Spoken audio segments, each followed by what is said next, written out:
Hello there, ladies and gentlemen, and welcome to today's special talk show dedicated to the celebration of the 60th anniversary of a historic national day, consecrated by the sacrifices of the Algerian people and our countless valiant martyrs as a symbol of victory and liberation from the abject colonial yoke.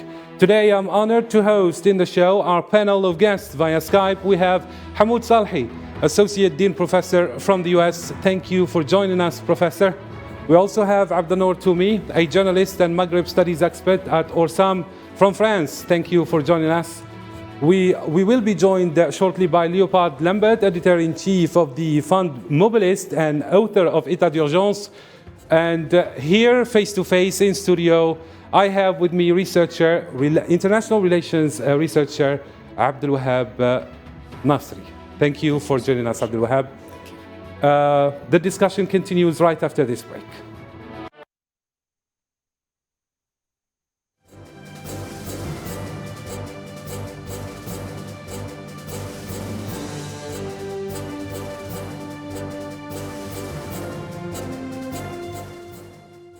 And before we delve into discussion, President of the Republic Abdelmadjid Tebboune, in his speech on the occasion, said, quote, "The announcement of the ceasefire after the Evian negotiations was a victory and sounded the death knell for the injustice and barbarism of the aggressor, lulled by the illusion of distorting our identity and erasing our civilization, our culture, and our heritage. But it was without counting on the will of a free people determined to remain free and authentic," end quote. In order for international audiences to know more about the 19th of March, let's follow this report by Islam Sid, and we start our discussion. 60 years have been passed since Algeria won independence from France after more than 130 years of French colonial occupation in Algeria.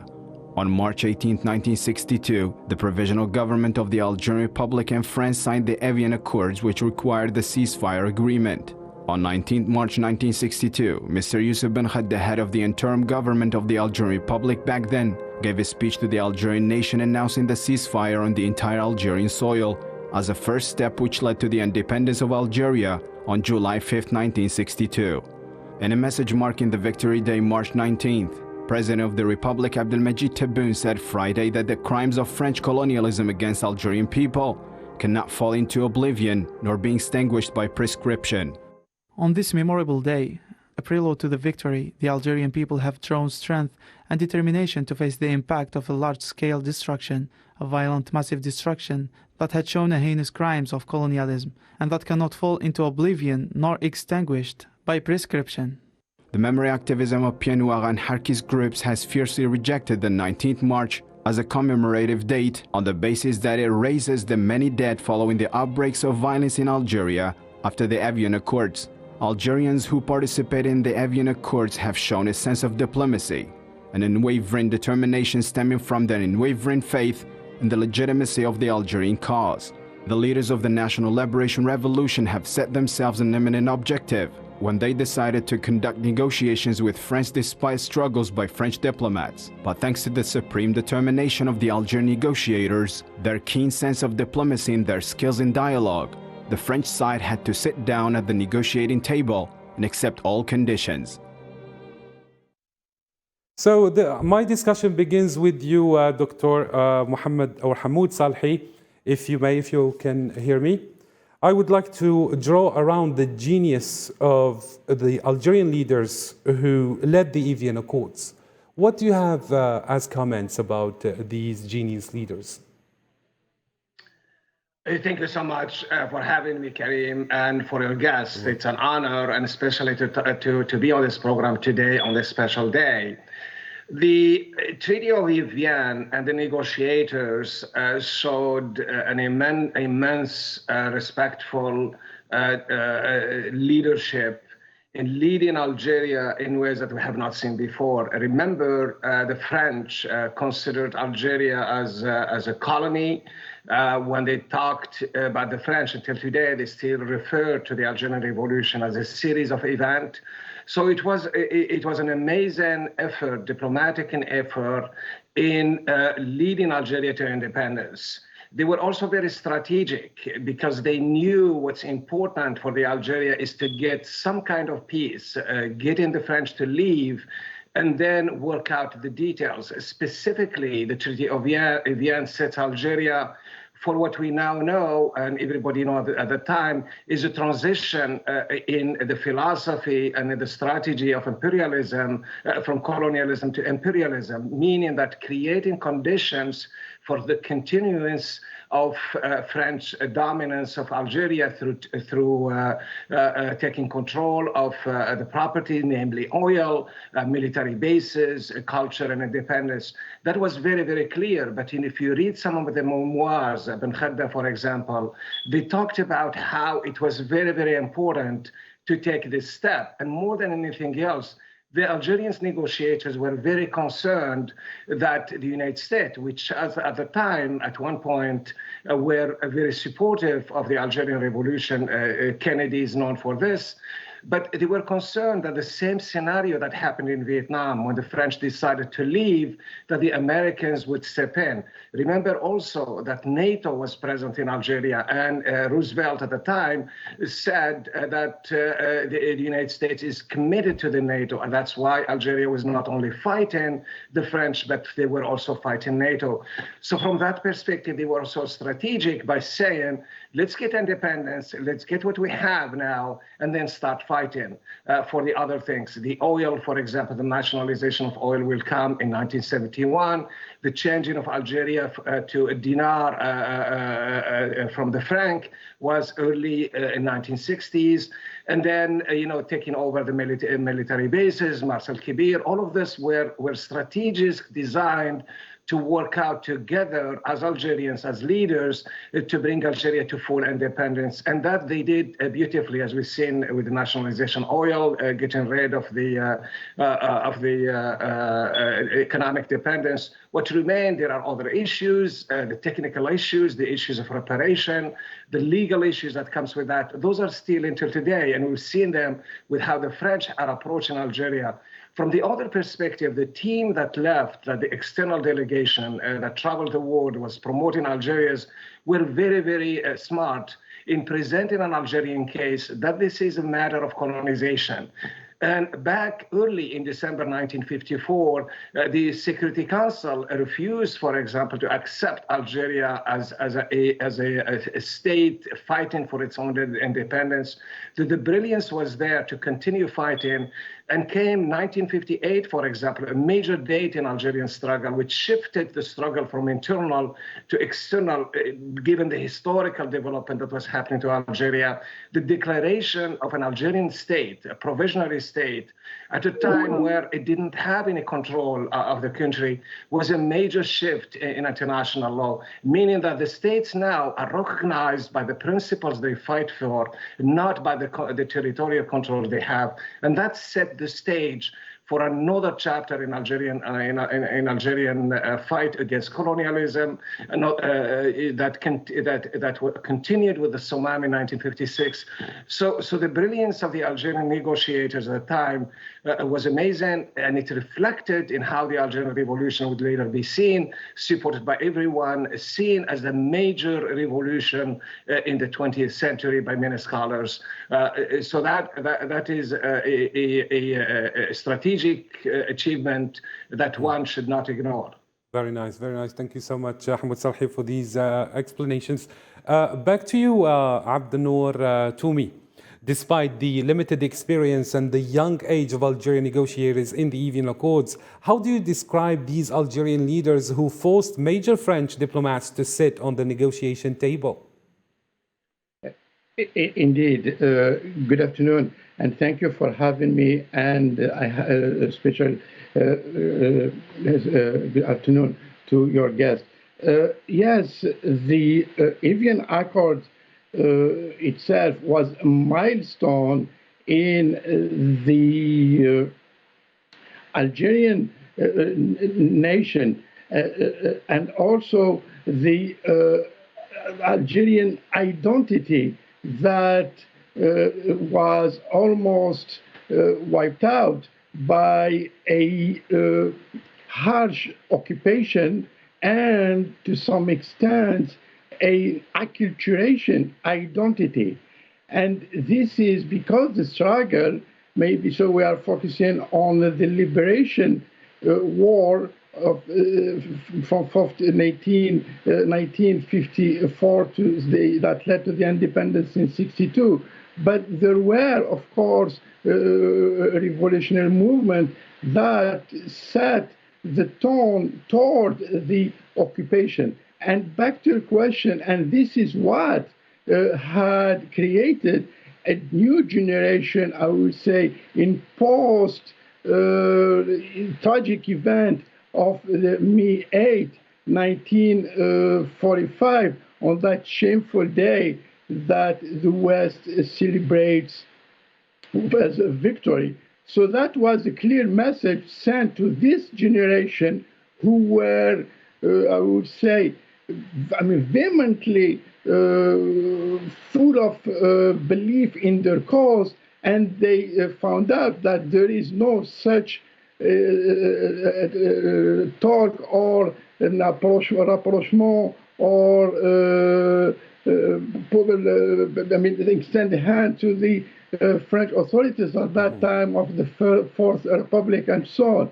So, and this is led them to believe in by setting the bar very high and sending a message, first of all, to the elite, local elite, and then to convince the people, the Algerian people, that is enough, and this is the moment, and this is your historical moment, which led to the armed struggle, and also, of course, the French, as Professor Saleh stated, they were looking at the matter as if a domestic issue, because, Algeria to them was just a department that is under their jurisdiction, and this is kind of a law and order issue that we will deal with, and we saw that. There are some archives and statements,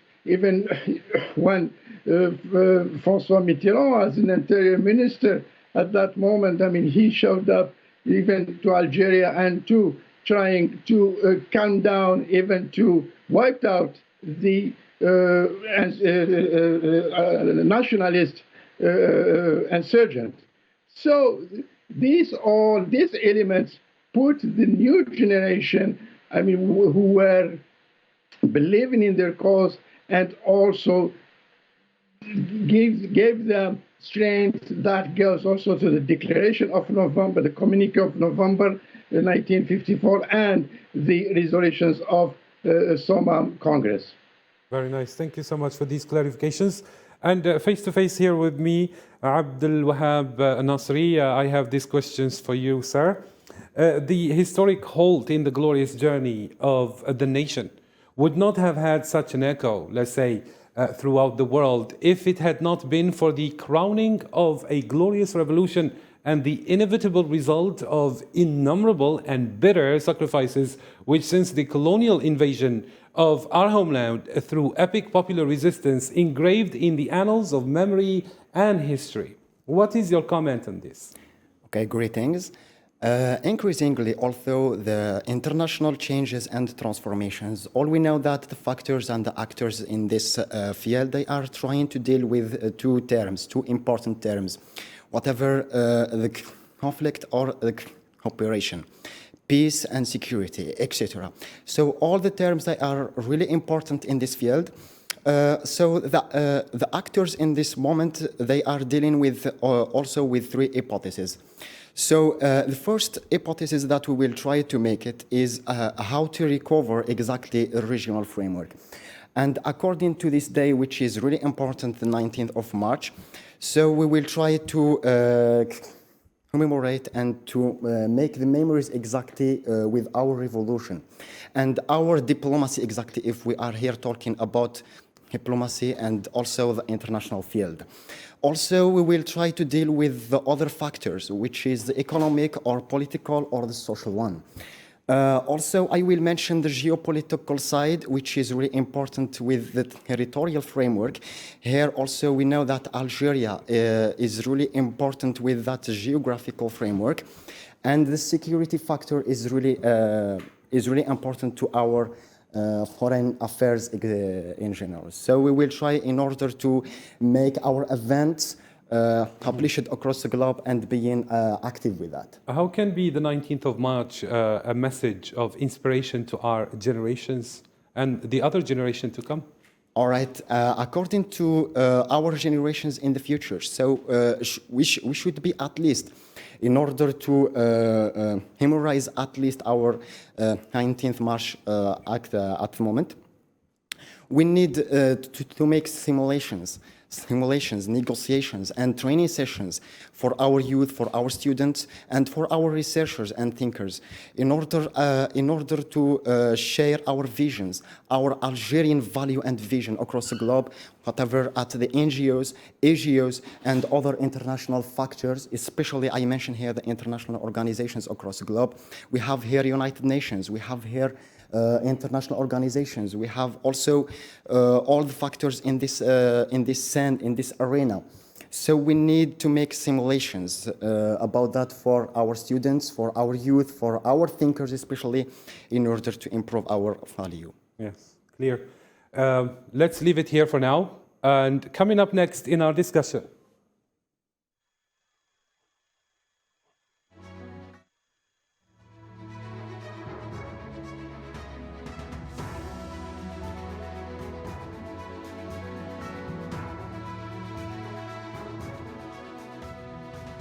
years after the signing of Evian Accords between the provisional government of the Algerian Republic and the French government, we delve into the first step which paved the way for a new era of Algeria and its population right after this break.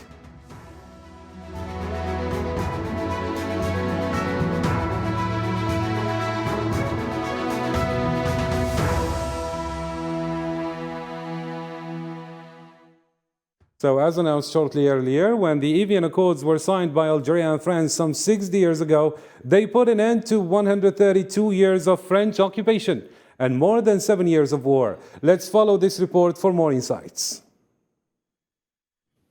The signing of the Evian Accords on March 18, 1962 is a historic event in the history of relations between Algeria and France, going back to a text that precipitated the end of the Algerian War and sought to define the future relationship between the two countries. After 2 years of contacts and secret negotiations and 11 days of talks on the shores of Lake Geneva, the Evian Accords were signed on March 18, 1962 by Louis Jacques, French minister in charge of the Algerian affairs, and Karim Belkacem, colonel of the National Liberation Army, on behalf of the provisional government of the Algerian Republic, who presided the Algerian delegation. The whole world now knows our concerns. We are here to defend the imprescriptible rights of a people who reject the outdated structures of colonialism and live free and independent.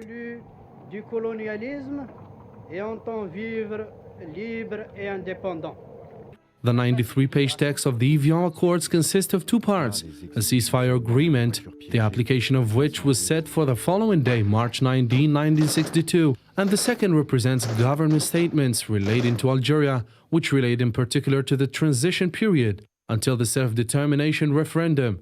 For this period, a provisional executive and a high commissioner representing the French state were put in place, the release of prisoners within 20 days and a general amnesty measure, and the organization of a self-determination referendum within a minimum period of 3 months and a maximum of 6 months. In the event that following the referendum, the solution of independence which would be adopted provides guarantees for persons maintaining civil status under French law, and the programming of withdrawal of French military forces, the Algerian delegation succeeded to maintain the territorial unity of the Algerian nation, which showed the determination of the Algerian revolutionary youth representing diplomacy and people.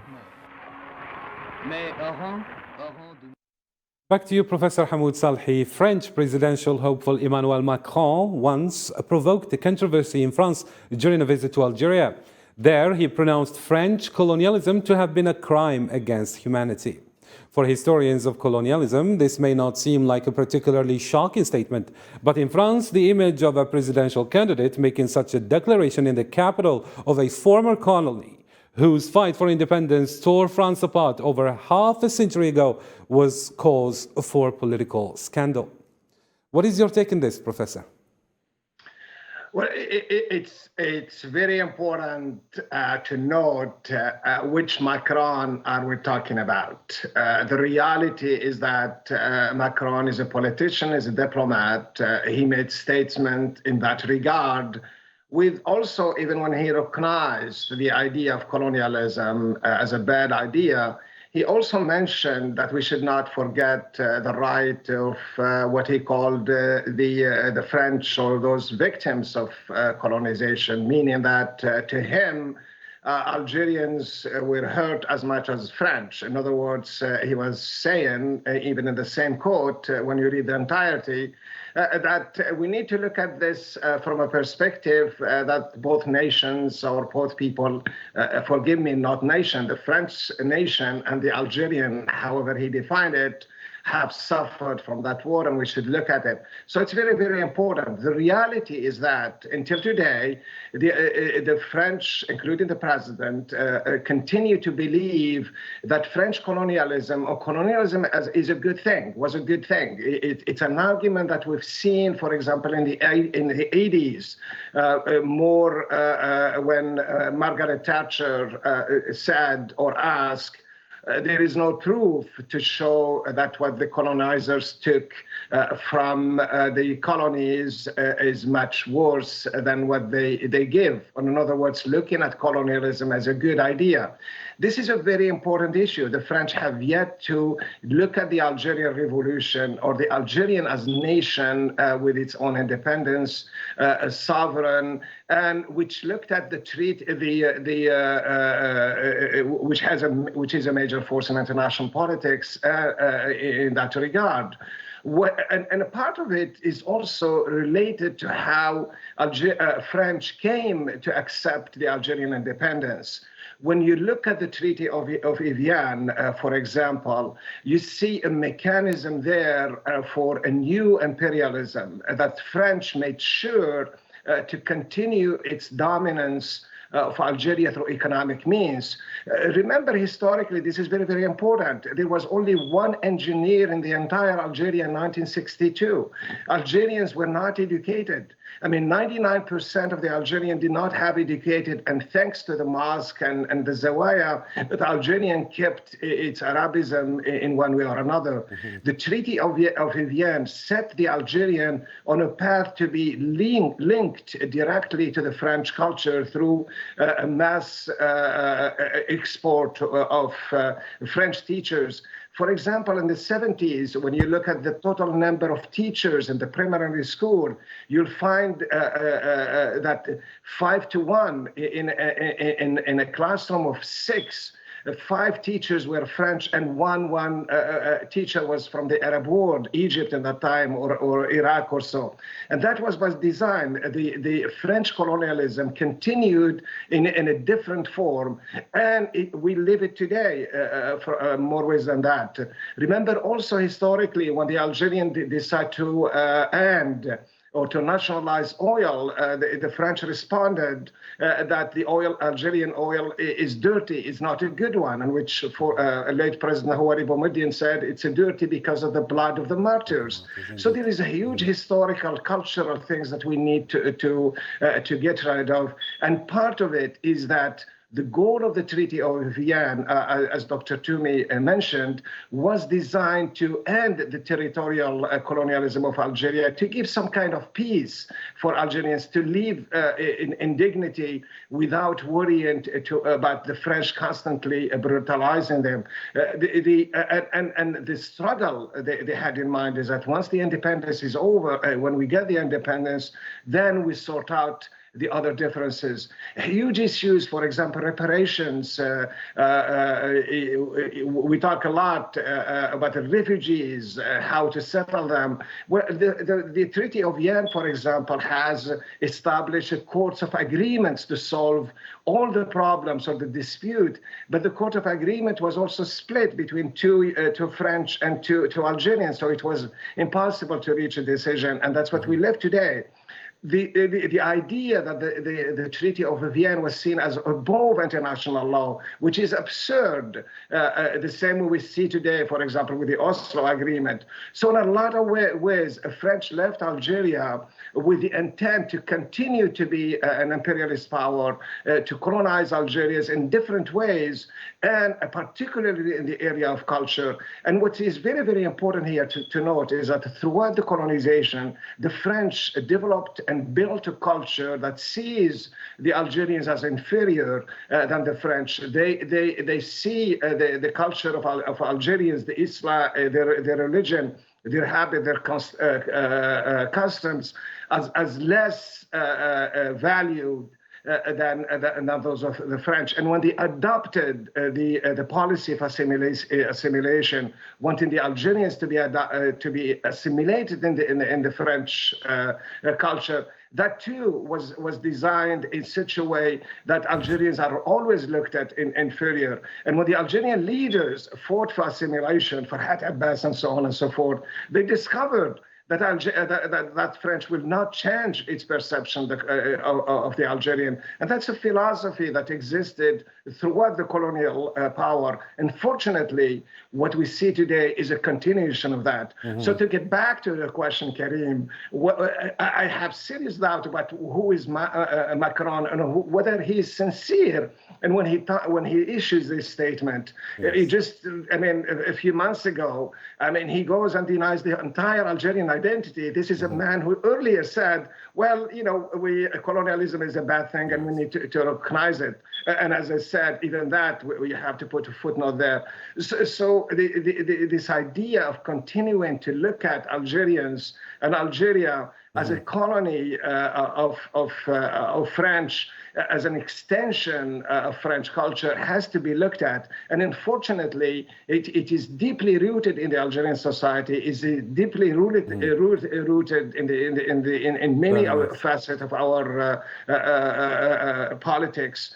And it became as serious as a challenge. What we've seen, however, is there is a change. For example, my generation in Algeria, it was clear to us, there is a difference between Francophone and Arabophone. That is today really is an outdated, because Algerians who grew in the independence are now cultivated and taught in different language. So speaking more than Arabic or Tamazight or French or English is seen as a positive. But earlier days, in the 70s and 80s, the division that exists in Algerian educational system was strictly rooted in how France came to see Algeria as a country that is not independent, that doesn't have a culture. And sadly enough, that perception continues today, as we've seen just months ago. Dr. Hamoud Sahi, thank you so much for these clarifications. Joining us live via Skype is Leopold Lambert. Thank you for joining us, Leopold. And I would like to ask you perhaps the same question regarding the right wing who refused to, let's say, approve the genocides that France committed in Algeria, particularly among politicians and their supporters, a substantial number of whom made up the 800,000 white European settlers known as Pieds Noirs, who fled Algeria in the months immediately preceding independence. For this vocal but potent minority, the real crime was that France and the leadership of Charles de Gaulle abandoned the fight to keep Algeria French and sought terms with the Algerian Front de Libération Nationale, National Liberation Front, FLN. In their eyes, peace was betrayal. What's your take on this? Thank you very much for your invitation. As far as the French right wing is concerned, I have to say I'm trying to steer away as far as possible from them. So I'm no expert in the matter, and I'm a little bit more a little bit more trying to see how perhaps my generation of, I mean, if we say right wing, let's say left wing, might take the Algerian Revolution as their own, as well as something part of their political imaginary, and something that something we can consider as our own victory as well. But it's true that I mean, even more than like the people themselves who like embody this very reactionary and neo-colonial part of the French population, I think the way the system in itself is perpetuating the colonial violence under other forms is something that I've been trying to look at. I mean, you mentioned the Pieds Noirs, as like a decent amount of them were actually moved to Kanaki, New Caledonia, after 1962, and are now part of the French settler population there, because Kanaki is still fighting for its independence still today, and the Kanak people in particular, but also their supporters amongst the settler part of the population. And then back in France, of course, what we have seen over and over and over again in terms of incredibly Islamophobic policies is, in my humble opinion, like something that is very much rooted within the perception of Islam in colonized Algeria, and Algeria more than anywhere else. I think, of course, Algeria was not the only colonial site of Islam, but I think the Algerian Revolution, or more specifically the French counter-revolution in Algeria, is still very, very much present within the way Islam is being racialized. I mean, Muslim people are being racialized within France, whether they are French citizens or people part of various diasporas. So I think perhaps looking at the people themselves, I think looking at the structures is something that we have to grapple with over here in France. Very nice. Thank you, Lambert, for your opinion. Peace came only as the product of a long and painful process of negotiation and battle. That the Algerian war was ultimately resolved by a diplomatic agreement in itself was a kind of a miracle. Professor Abdelnour Toumi, what do you think? It is, and then it opened a new dynamic of the relations after the independence between the two countries. And there is an important element that I would like to touch on, is the state of denial that the French, and even today the French politicians are in. And they are still putting in the equation of the dominated trajectory. So having said that, as your guest stated, and he just an interesting point, which is going on in the French presidential campaign today, about the targeting the Muslims and creating these new elements of Islamophobia, xenophobia, and so on. But what is important here, maybe people who are following this currently, there is a chronological order that goes back just after the independence of Algeria, and then the dynamic, the so-called Pieds Noirs Arki have put in France, and then in the early 70s, with the creation of the Front National Party, then led by Jean-Marie Le Pen, and all his message from the 70s and 80s was more ethnic and targeting the so-called Arabs, but we all know he means Algerians. But this rhetoric message have shifted in late 80s from its ethnic element into its religious element, which has become today Islamophobia and targeting the Muslims. And we saw that in the pitiful political campaign that is taking place these days in France, and that led by the far-right parties notably Eric Zemmour, the leader of the Parti Reconquête, and we all know what does that mean and its cultural dimensions that rhymes with Reconquista. And he is clearly, he targeting the Muslims, and it's interesting enough, he is one of those far-right leaders who's declared that if he is elected, he would end the Evian Accords because he's still thinking, or it's kind of nostalgia for himself and for the Pinot Noir and the Harkis. Yes. And the more will be dealt with coming up next in our discussion, Professor Abdel-Nour. When the Algerian War for Independence broke out on November 1st, 1954, more than 1 million settlers of Europeans descent Pied Noir lived in Algeria, and many of those families had been there for more than 4 generations. For them, Algeria was out of questions. The report right after this break.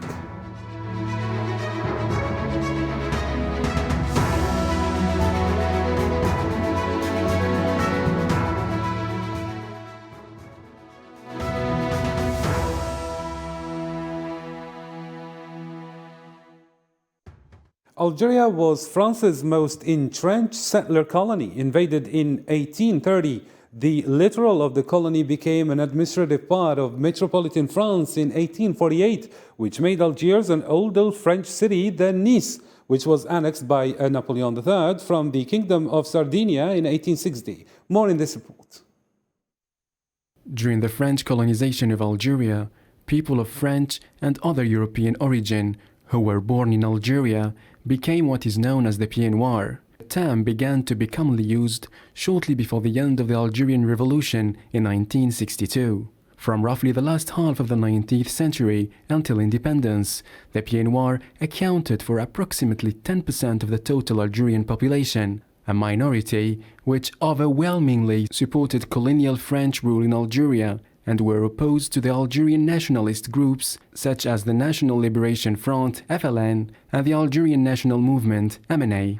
On the day of the ceasefire in March 1962, organizations affiliated with some European civilians, like the Red Hand and the Secret Army Organization (OAS), carried out a series of heinous crimes against innocent Algerians. The number of killings and the deliberate burning of institutions increased. Violence, hatred, and racism reached educational settings, such as the burning of the library of the University of Algiers. The term Pied Noir excludes the Algerian soldiers who were on the side of the French army and who withdrew with it in the wake of Algeria's independence. They are known by another term, the Harkis. The Harkis are the Algerians who served the French forces against their homeland during the colonial days. The Pied Noir and the Harki associations are known for their absolute rejection of any apology for the crimes committed by France in Algeria. After more than 40 years of the independence of Algeria, they demanded the right to return, as well as the return of their property and residence in Algeria. Professor Hamoud Salhi, in a common refrain used by supporters of France's presence in Algeria, Algeria was France. For many in the colony, as well as in Paris, Algeria was an extension of the French nation, and giving it up was unthinkable. Mr. Hamoud Salhi. Well, sadly enough, it still exists today, even if it's not out there, but the perception is that France has deep-rooted itself in Algeria and deserves the right to those claims. Several factors to unpack here is that the French colonization was based on taking the land of Algerians, taking all land and declaring it as a free land.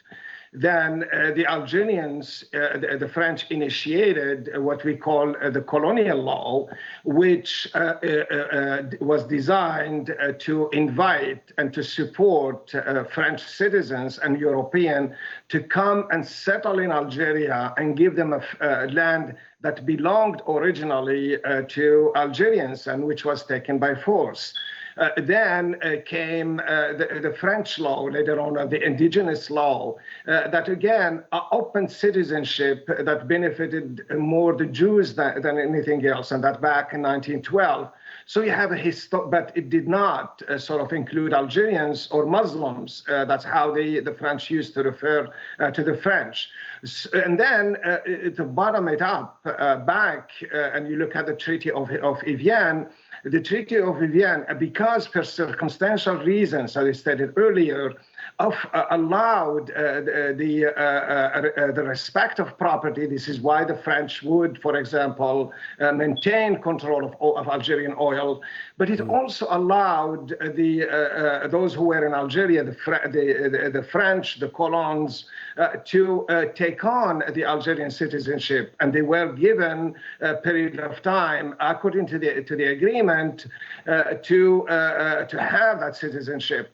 But because of the historical roots, how the settlers approached the Algerian Revolution, they were not friends of Algeria. They were seen as part of the colonialism hierarchy, yes. Meaning that the settlers were oppressing the Algerians, yes. Were part of the colonial structure.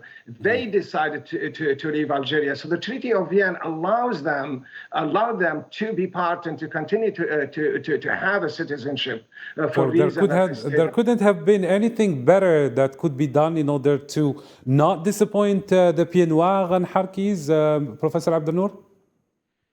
No. Could there have been any other strategy, let's say other deal, in order not to disappoint the Harkis and les Pieds Noirs? Since Professor Hamoud Salhi was just mentioning that in the Evian Accords, the rights were guaranteed. Indeed, and they were guaranteed in the Evian treaties. But however, I mean, the Pieds Noirs and then the Harkis in low level, but the Pieds Noirs, I mean, they never actually admitted or accepted the treaty by itself, and also even in the final announcement or signature of the treaty, I would say during the negotiation process early in the beginning of the 60s, and we know there were some kind of movement anti-de Gaulle, and then we all remember, I mean, the putsch of Algiers that took place against General de Gaulle. So what de Gaulle called them the creator generals. So we all know that they were against it anyway, and they weren't also psychologically ready to leave Algeria as they left. So the issue of the perception of the Pieds Noirs toward Algeria, it's still up until today, even though they are, they are not making a big, I would say, influence here, but they are making some noises, especially during the political events or dates, like, for instance, in these days, in the before the presidential elections. And this is, I will go back to the question that you asked, Professor Sarhi, but what made Macron change, and Macron I would say, pre-campaign of 2017 is not Macron of today, because Macron, he found out that when he entered to the Élysée Palace, so he faced some domestic issues with Benalla affair and then the yellow vest and so on. Then it popped up the race of the far right, notably Marine Le Pen, and then came in to the game Eric Zemmour. Speaking of Macron and his crimes, coming up next in our discussion, let's follow this footage.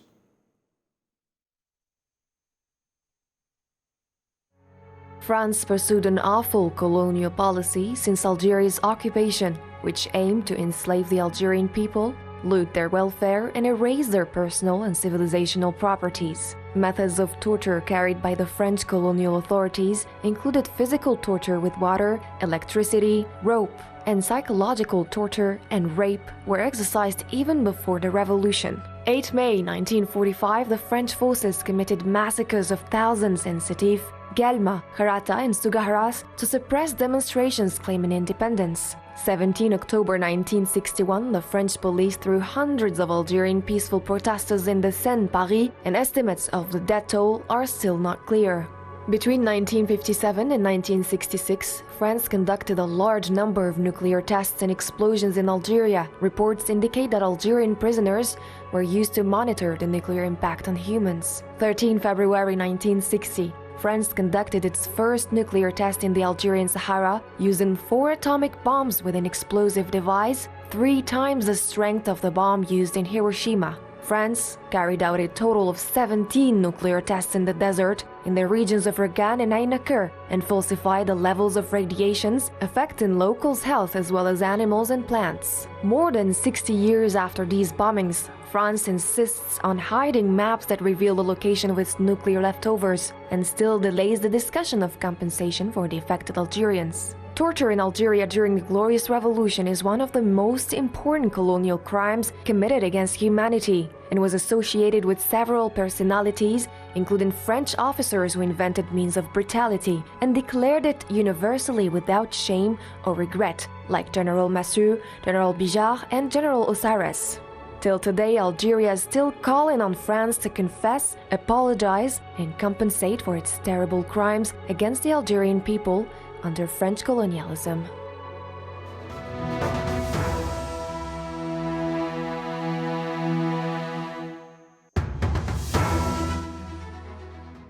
My question to you, Mr. Leopold Lambert, do you think that France will one day finally reveal the hidden maps of the location of nuclear leftovers?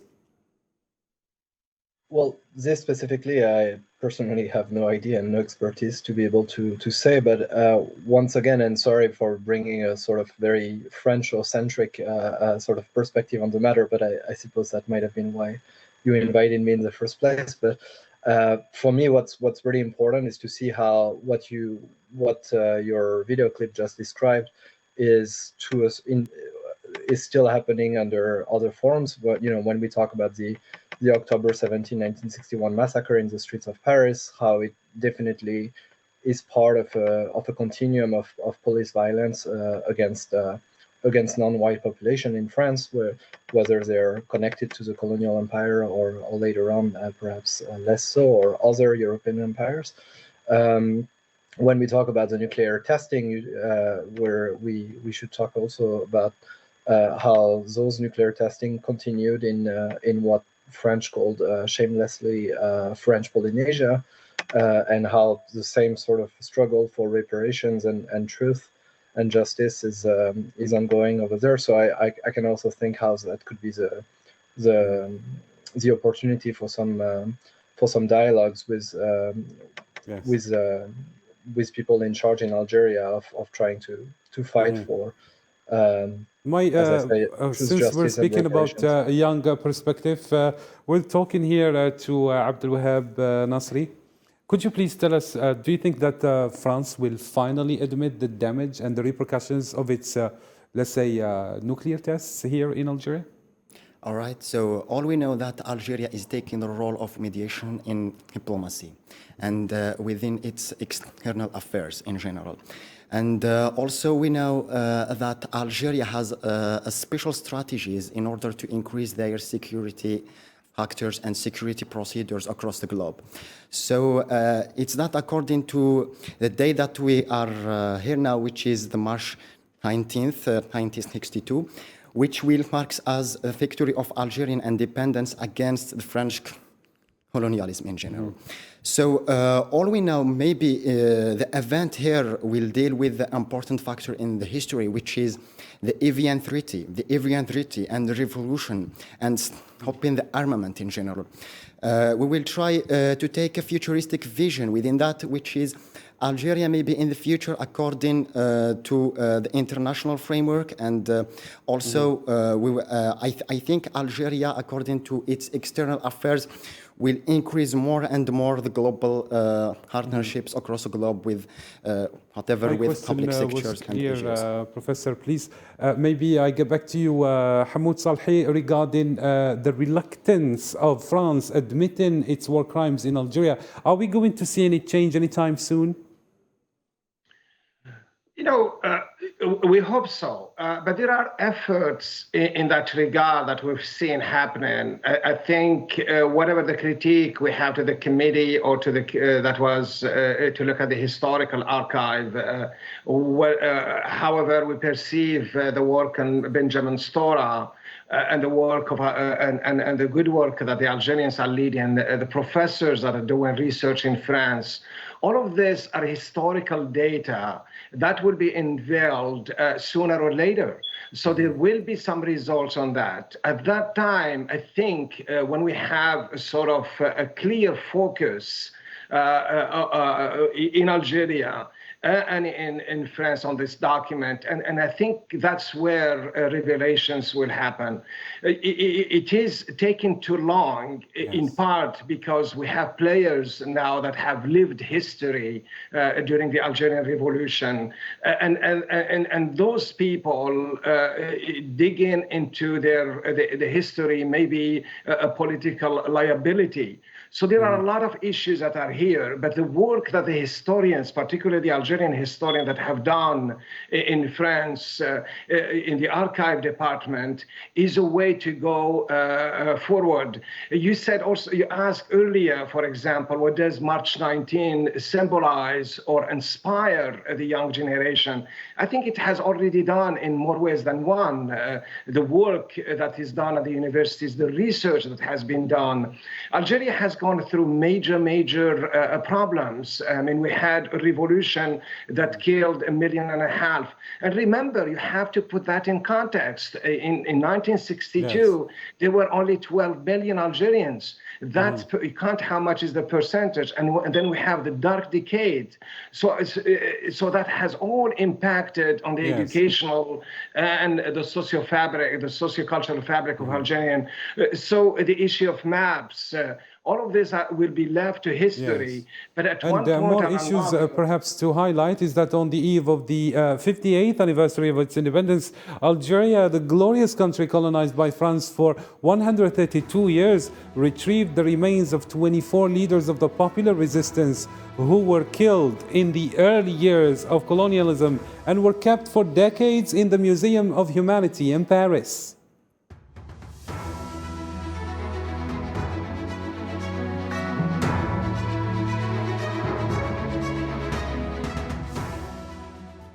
So I leave you with this report by Zahra Farjani speaking about the retrieval of the remains of 24 leaders of the popular resistance who were killed in the early years of colonialism. ستحط بإذن الله في مطار هواري بومدين الدولي طائرات عسكرية قادمة من فرنسا وعلى متنها رفات 24 من قادة المقاومة الشعبية. With these words, the Algerian President Abdelmadjid Tebboune announced the return of 24 remains of the popular resistance martyrs after they had been held hostage by the Museum of Humanity in Paris for more than 170 years.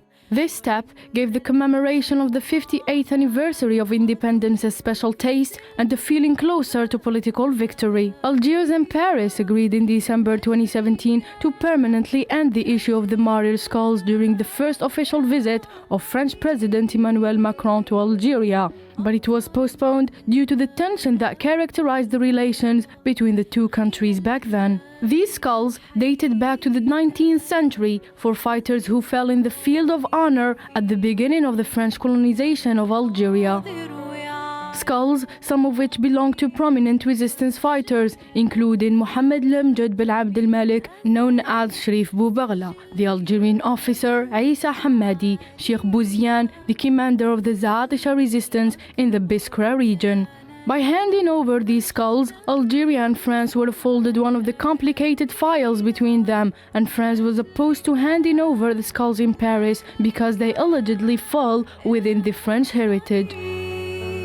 In recent years, the Algerian authorities and human rights organizations have led pressure campaigns to retrieve the skulls of the martyrs and bury them in a manner worthy of them.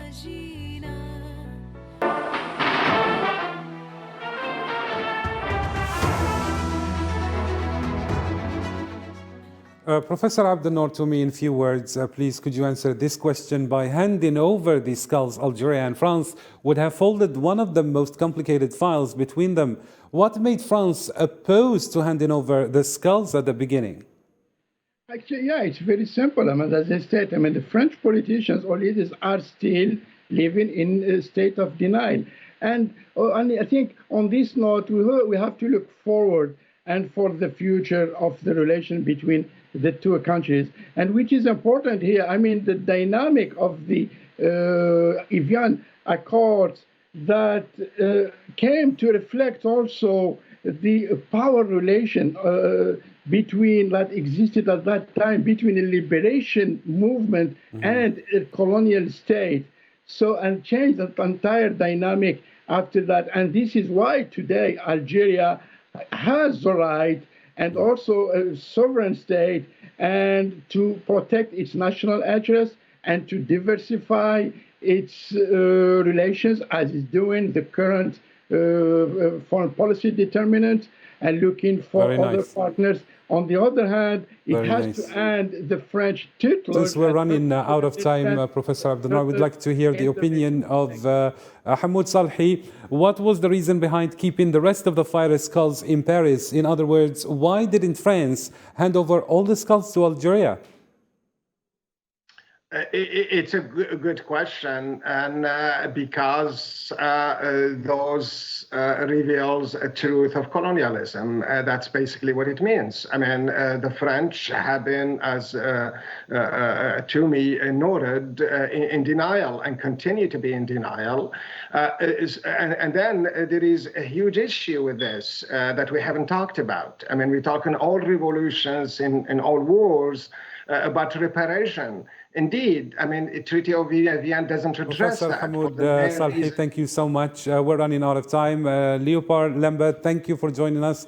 Abdul Wahab Nasri, thank you so much for joining us. Abdel-Nour Toomey, thank you so much for joining us. A big thank you for all the guests, and thank you for dear viewers for tuning into our channel. Our special coverage comes to a close. Bye for now.